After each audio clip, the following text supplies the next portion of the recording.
What would you do if you found out your lover was secretly meeting someone at a motel and the girl he was with wasn't you? Would you walk away in silence, face the truth? Or would you pull out a gun, fire 6 bullets right in front of the other woman, and end it all? This isn't an action movie. It's not a crime novel. This is a true story. A sweet romance broadcasted on social media, filled with loving words and happy videos, suddenly ended in blood and heartbreak, all because of one harmless text message. The backdrop: Quality Inn Motel in Manning, South Carolina. A place where, in just a few short minutes, love turned into a nightmare, and a kind-hearted man named Abram Walker lost his life forever. Because of the blind jealousy of the very woman he once loved most, Carrie Woodbury. Why would a woman kill over a single message? And where is the line between love, control, and a deadly ending? Today's story might just make you question your own relationship. Welcome to Crimson Files, where we uncover true crime stories you probably haven't heard before. And we'd truly appreciate it if you enjoy our content and choose to support it. One small action: hit that like button and subscribe to our channel so we can notify you as soon as new videos drop. Now, let's dive into today's story. Abram Bernardo Walker Jr., 28 years old, from Hopkins, South Carolina, was the kind of man you could trust from the very first glance. He wasn't flashy, nor did he enjoy being the center of attention, but Abram carried with him a quiet calm, a genuine kindness, and a heart full of warmth. Friends called him the last good man left, because he never said no to anyone in need, not even strangers. He once mowed lawns for elderly neighbors for free, pulled over in traffic just to help a stranger change a tire. Small actions, but together they painted the portrait of a man with great character. At work, Abram was dependable, always punctual, hard-working, and never once reprimanded. As a father, he was devoted, always making time for his kids no matter how busy he was. Carrie Anastasia Woodbury, 27 years old, entered Abram's life like a gust of unfamiliar wind. She was beautiful, sharp, charismatic, ambitious, and had an undeniable magnetism. Carrie wasn't the soft-spoken type. She was assertive, strong, and always knew exactly what she wanted. Perhaps it was this very quality that made Abram, a quiet, gentle soul, feel like he'd found something steady to lean on. At first, they seemed like the perfect couple. On social media, Abram often posted photos of the two of them, taking walks, eating out, traveling. He called her his queen, wrote sweet poetic captions, and never shied away from expressing his love publicly. But if you looked closely, there was something odd. While Abram's social media was full of Carrie, hers barely mentioned him. That was just one of many subtle signs that this relationship wasn't as perfect as it looked. Carrie began to control Abram. She demanded access to his phone, checked his messages, constantly asked where he was, what he was doing, and with whom. If Abram didn't reply within minutes, Carrie would call again and again, even during work hours. Once, she even showed up unexpectedly at his workplace just because he forgot to text her whether he had lunch. Whenever they argued, Carrie was the one shouting, throwing things and crying. Abram? He didn't yell. He didn't fight back. He would stay silent or quietly say, "I'm sorry if I made you upset." And that was the danger. Abram believed his patience could soothe Carrie's emotional wounds, that his love could heal her insecurities, jealousy, and the obsession quietly growing inside her. He thought that if he was kind enough, patient enough, Carrie would eventually change. But love is never enough. When one person seeks to control and the other keeps choosing to endure. Every tragedy comes with warning signs, but what's terrifying is most of us choose to ignore them.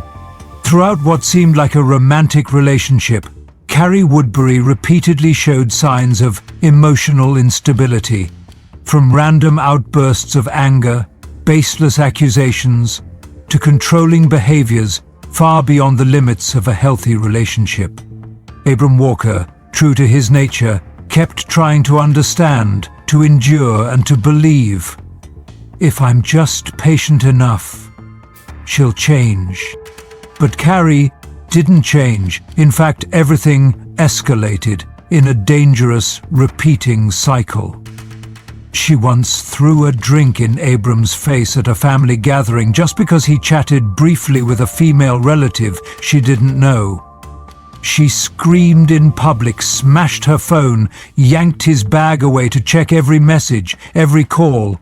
And when Abram refused, not because he had anything to hide, but because he was exhausted, Carrie would cry, accusing him of no longer loving her. Emotional manipulation, that was Carrie's specialty. She twisted every argument into Abram's fault. She made him apologize, even when he was the one hurting. Abram's close friends started to notice the changes.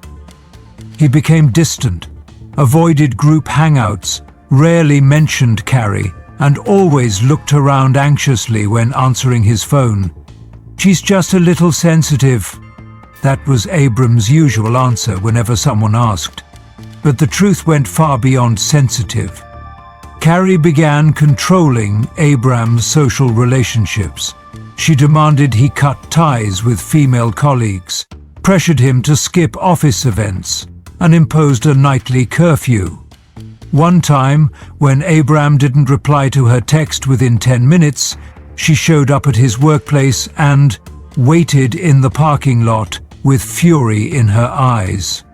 Instead of conversation, Carrie chose control. Instead of healing her inner wounds, she took out a metaphorical knife, threatening the only person still trying to hold the relationship together. And Abram, a man who believed in love and sacrifice, kept trying to hold on. He began changing his behavior, avoiding interaction with women, constantly updating his location, going out less, and even allowing Carrie full access to his phone. He sacrificed his privacy, his dignity, and even his freedom, just to keep her from walking away. That's when the line between love and abuse became dangerously blurred. All the signs were there, clear, repetitive, and increasingly alarming. But Abram didn't leave, because he believed he was the strong shoulder she needed, because he thought she was just hurting, because he believed that real love never gives up. But some people, if you don't walk away from them, they'll be the ones who destroy you. July 2, 2024. A regular Tuesday, gentle sunshine, a soft breeze, yet it became the fateful day that ended a relationship with 6 cold-blooded gunshots.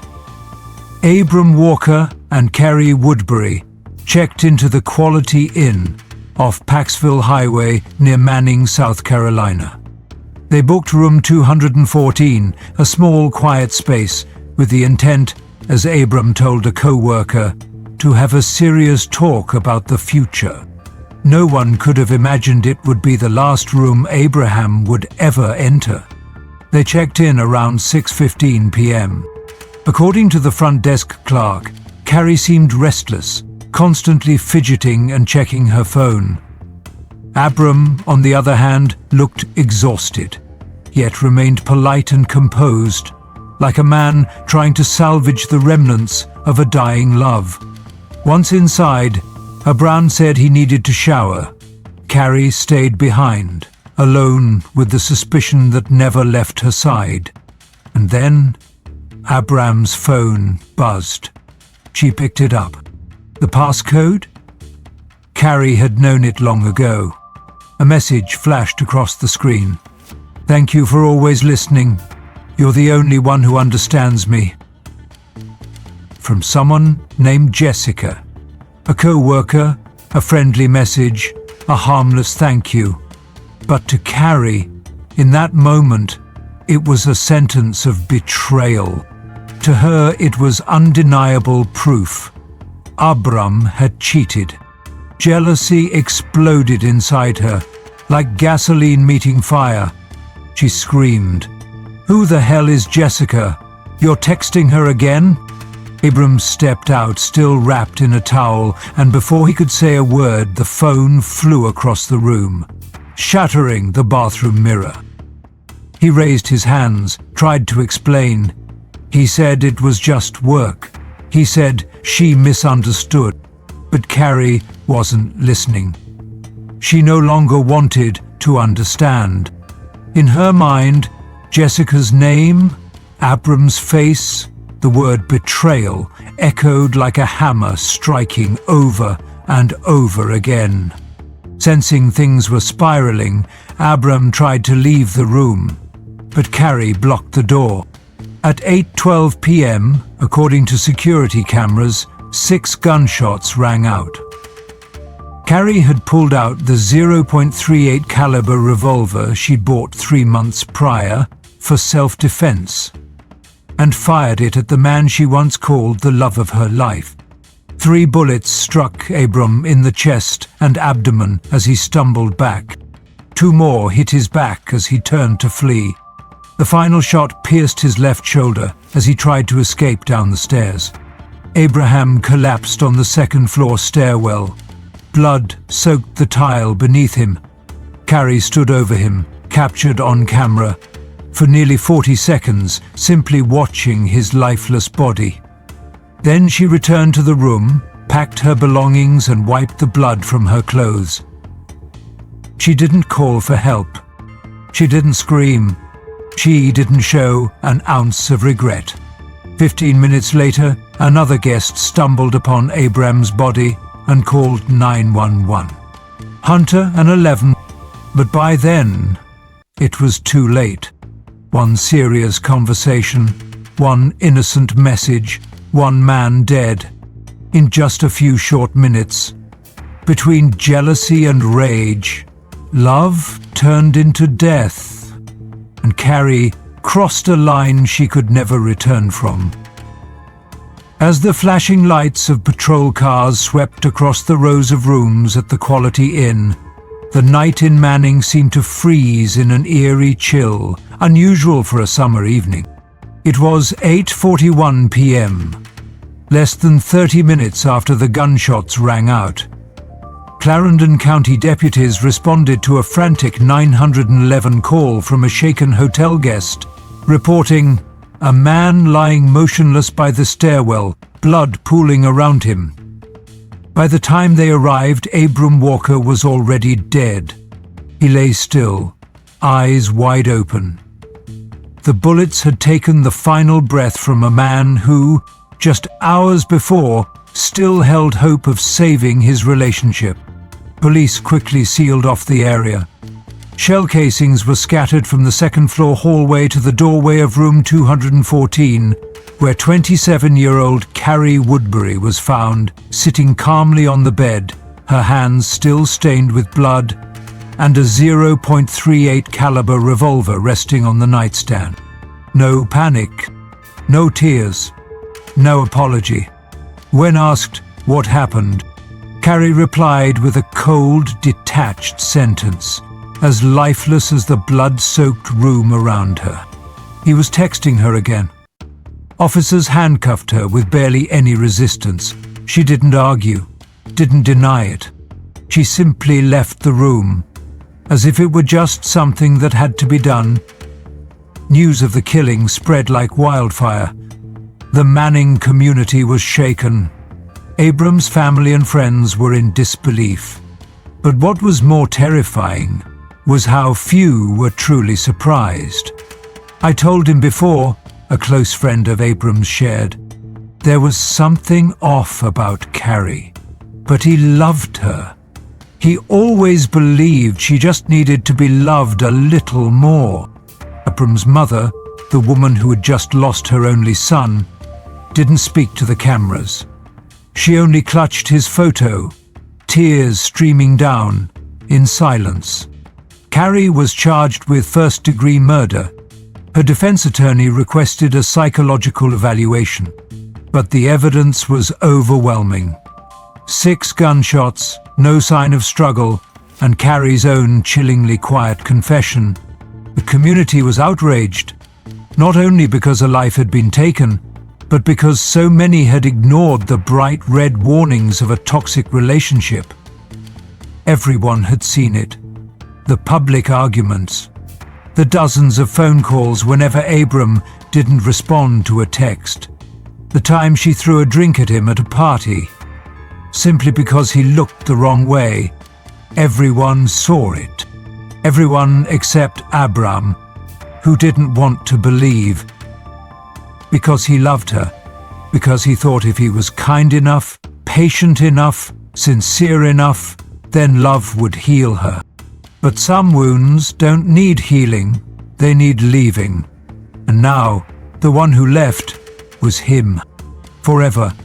Carrie awaits trial. A sentence looms, not just for her, but for a society that so often stays silent in the face of emotional abuse. Until it ends in spilled blood and a tragic headline. This isn't just a murder. This is a tragedy of silence, of ignored signs, and of a man who loved so deeply he lost himself. Abram Walker didn't die from 6 bullets. He died slowly. In every moment he smiled through being controlled. In every unfair accusation he silently endured. In every gathering where he apologized for the woman beside him losing control. He died in loneliness, when love was no longer a safe haven but a golden cage. Carrie didn't start out with a gun. She held suspicion. She held demands. She held control. And day by day those became weapons, far more dangerous than any firearm. So what's the lesson here? That love should never be an excuse for control. No one, whether a boyfriend, girlfriend, spouse, or partner, has the right to make you feel small, to apologize for things you haven't done, or to constantly prove that you're worthy of love. Real love doesn't control. It doesn't threaten. It doesn't make you feel guilty. You don't have to suffer to prove your love.